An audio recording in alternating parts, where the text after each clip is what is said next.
Ես ուզում եմ խոսել այս պահին, որպես հայ առաքելական եկեղեցու հավատավոր զավակ այն հայրապետի մասին, որը գլուխը կախ արել է 26 տարի շարունակ իր գործը եւ ուղղակի փառավոր կերպով է արել։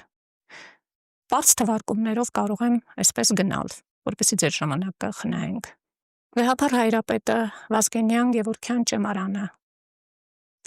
բարձրագույն կրթական հաստատություն դարձրեց, այսօր Աստվածաբանական համալսարան է։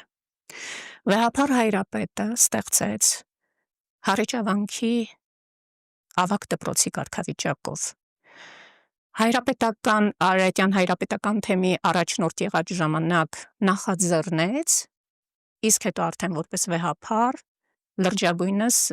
գործարկեց Վազգենյան դպրանոցը Սևանավանքում։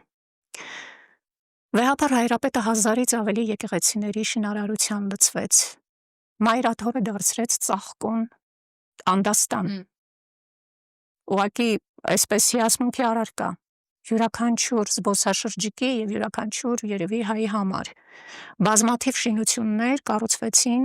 մայրաթորում հենց վեհափառ հայրապետի գահակալության տարիներին։ Հայ եկեղեցու երիտասարդական համաշխարհային միավորումը ստեղծեց վեհափառ հայրապետը, որի շրջանակներում ամեն տարի գրեթե անցկացվում են համահայկական մեծ ուխտագնացություններ, որին մասնակցում են բոլոր աշխարհի և Հայաստանի և աշխարհի բոլոր թեմերից երիտասարդներ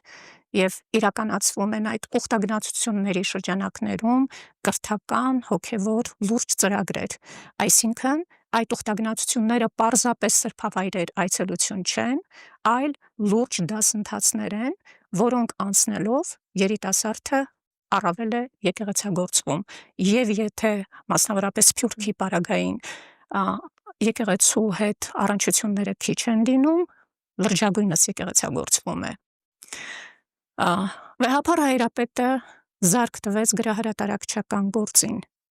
իր օրոք ահռելի քանակությամբ գրականություն գրաբարից փոխադրվեց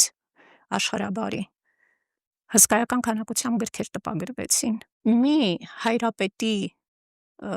համար գուցե դա շատ էր այդքան բան հասցնել անելը,